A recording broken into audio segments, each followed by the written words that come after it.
Hi friends, இப்போது NEBOSH IG1ல element-1ல self employed பற்றி பார்க்க போகிறோம். ஸோ செல்ஃப் எம்ப்ளாய்டு அப்படிங்கிறது சுயதொழில். ஸோ நம்ம அதாவது செல்ஃப் எம்ப்ளாய்டு அப்படின்னு சொல்லும்போதே உங்களுக்கு தெரியும், நம்ம செல்ஃபை வந்து ஒருத்தங்கக்கிட்ட ஒர்க் பண்ணாமல் நம்மளே சொந்தமாக ஒரு தொழில் எடுத்து பண்ணுறது அப்படின்ட்டு. ஸோ அந்த மாதிரி இதில் எப்படிலாம் சேஃப்டியை வந்து நம்ம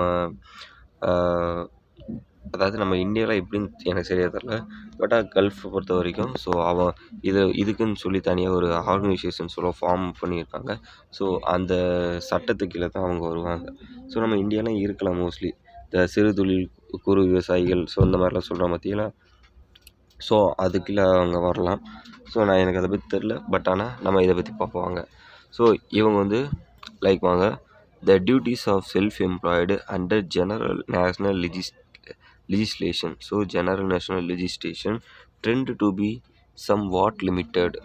அதாவது இவங்க வந்து சுய தொழில் செய்கிறவங்க வந்து ஒரு பொதுவான தேசிய சட்டத்துக்கு கீழே தான் வருவாங்க. ஸோ இதுக்கு கீழே வரும்போது அவங்களோட அந்த ரெஸ்பான்சிபிலிட்டின்னு சொல்கிறாங்களே, ஸோ அது வந்து அவங்களோட வேலைகள் வந்து கொஞ்சம் குறைவாக தான் இருக்கும். அதாவது உங்களுக்கு வந்து ரெஸ்ட்ரிக்ஷன் பண்ணலை அப்படின்னா அங்கே வந்து ஆக்சிடெண்ட் அதிகமாக இருக்கும், ரிஸ்க் அண்ட் இதெல்லாமே அதிகமாக இருக்கும். இதே இது உங்களுக்கு அங்கே வேலை வந்து அதிகமாக இருக்கும். இதே இது உங்களை ரெஸ்ட்ரிக்ட் பண்ணாங்க அப்படின்னா அங்கே வேலை கம்மியாக இருக்கும், சேஃபாக இருப்பீங்க. ஸோ இதுதான் வந்து எப்பயுமே ஒரு பேசிக் கான்செப்ட்டு. இப்போ வந்து உங்களுக்கு வந்து இப்போ ஒரு ஒரு ஒரு பில்டிங் ஒர்க் நடந்துகிட்ருக்கு. ஸோ அந்த பில்டிங் ஒர்க்கில் வந்து ரெஸ்ட்ரிக்ஷன் நம்ம இந்தியாவை பொறுத்த வரைக்கும் பில்டிங் ஒர்க்ஸ் எப்படி நடக்கணும் உங்களுக்கு நல்லாவே தெரியும். ப்ராப்பர் உங்களுக்கு வந்து பிபிஇஸ்லாம் கொடுத்துருக்க மாட்டாங்க. ஒரு பனியனு ஒரு சாரம் இல்லை ஒரு டவுசர் இதை போட்டு தான் இந்த வேலை பார்ப்பாங்க. ஸோ இதில் அவங்களுக்கு என்ன இருக்குது, ஒரு க்ளவுஸ் கொடுத்துருக்க மாட்டாங்க, ஷூ கொடுத்துருக்க மாட்டாங்க, ஹெல்மெட் கொடுத்துருக்க மாட்டாங்க, ஒரு பிபிஇ ஸோ இது எதுவுமே கொடுத்துருக்க மாட்டாங்க. ஆனால் இது நீங்கள் இப்போ அந்த பிபி இல்லாமல் நீங்கள் ஒர்க் பண்ணிங்கன்னா, நானும் ஒர்க் பண்ணியிருக்கேன். ஸோ அதை வச்சு நான் சொல்கிறேன். ஸோ அப்படி ஒர்க் பண்ணும்போது உங்களுக்கு வந்து அந்த ஹெல்மெட் இதெல்லாம் போட்டு ஷூலாம் போட்டோன்னா உங்களால் வந்து அந்தளவுக்கு ஸ்பீடாக வேலை பார்க்க முடியாது. அதே இது எல்லாமே போடாமல் ஒரு பனியன் ஒரு டவுசர் மட்டும் நீங்கள் போட்டு வேலை பார்த்தீங்கன்னா கொஞ்சம் வேகமாக வேலை பார்க்கலாம். ஆனால் சேஃப் கிடையாது. ஓகேங்களா.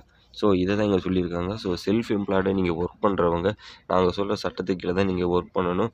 அதேமாரி நீங்கள் அப்படி இல்லை, அதுக்கு அப்படி ஒர்க் பண்ணுறதுனால அவங்களோட டியூட்டிஸ் அவங்களோட வேலைகள் வந்து ரொம்ப கம்மியாக இருக்குன்னு சொல்கிறாங்க. So to some extent this concern based on the increasing trade to use of contractor and subcontractor. So இப்போ வந்து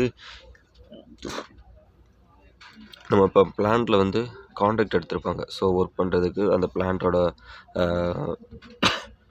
ஒரு டீம் வந்து ஒரு கான்ட்ராக்டர் உங்களுக்கு தெரியும், மேன் பவர் ஏஜென்சிஸ். ஸோ அவங்ககிட்ட வந்து உங்களுக்கு வந்து நீங்கள் வந்து ஆளுகளை வந்து உள்ள கிறக்கி வேலை பாருங்க அப்படின்ட்டு. ஸோ அவங்க தான் contractor and sub contractor. So ஒருத்தர் மெயினாக எடுத்திருப்பாரு. ஸோ அவர் வந்து அவருக்கு யாராவது அவரால் முடிஞ்ச அளவுக்கு மேன் பவரை கலெக்ட் பண்ணுவார். அவருக்கு முடியல அப்படின்னா சப் கான்ட்ராக்டர். ஸோ அவங்களுக்கு கீழே உள்ளவங்க ஒருத்தவங்ககிட்ட கொடுத்து ஆளை வந்து உள்ள கிறக்கி வேலை பார்ப்பாங்க. ஸோ இவங்களுக்கு ஸோ அதாவது இந்த ப்ராப்ளம்ஸ் இங்கே இவங்க என்ன சொல்லியிருக்காங்க அப்படின்னா, நான் வந்து உங்களுக்கு வந்து கன்ஸ்ட்ரக்ஷன் பற்றி சொன்னேன். பட் இங்கே வந்து கான்ட்ராக்டர் சப் கான்ட்ராக்ட் பற்றி சொல்லியிருக்காங்க. ஸோ அவங்க இந்த மாதிரியான ப்ராப்ளம்ஸை ஃபேஸ் பண்ணுவாங்க. ஸோ ஆனால் நம்மளுக்கு வந்து சேஃப் தான் என்றைக்குமே முக்கியம். ஸோ அதனால் வந்து வேலை வந்து என்றைக்குனாலும் பார்த்துக்கலாம். பட் சேஃப் வந்து ரொம்ப முக்கியம். அதனால் எப்போவுமே வந்து ப்ராப்பரான ஒரு சேஃபான எக்யூப்மெண்ட் யூஸ் பண்ணி ஒர்க் பண்ணுறது நல்லது. So general responsibility for the self-employed under standard national legislation. So அதாவது பொதுவான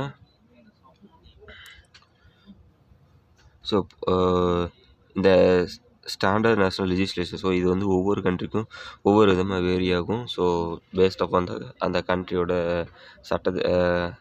சட்டத்திட்டத்தின் கீழ் தான் வரும். ஸோ அவங்களோட ரெஸ்பான்சிபிலிட்டிஸ் செல்ஃப் எம்ப்ளாய்டாக ஒர்க் பண்ணுறவங்க என்ன மாதிரியான ரெஸ்பான்சிபிலிட்டியாக இருக்குது அப்படின்னு சொல்லி பார்ப்போம். Responsible for their own health and safety. அதாவது அவங்க தான் வந்து உள்ள கரைக்கு ஆளை வேலை வைப்பாங்க பார்த்தீங்களா, அவங்க தான் அதுக்கு வந்து முழு பொறுப்பாக இருப்பாங்க. ஸோ அவங்களுக்கு எதுவும் ஒரு ப்ராப்ளம், ஸோ இப்போ வந்து வேலை அதிகமாக வேணும் அப்படின்னு சொல்லிட்டு ப்ராப்பரான பிபிஇஸ் கொடுக்காம ஒர்க் பண்ணாங்க அப்படின்னா அவங்களுக்கு ப்ராப்ளம் ஆகும். ஸோ அந்த ப்ராப்ளத்தை வந்து இவங்க தான் ஃபேஸ் பண்ணுற மாதிரி இருக்கும். அதுக்கப்புறம் அதுக்கு முழு பொறுப்பு இவங்க தான் ரெஸ்பான்சிபிள். தென் அடுத்து responsible for ensuring that others who may be affected are not exposed to risk to the health and safety. அதாவது பாதிக்கப்படக்கூடிய நபர்கள்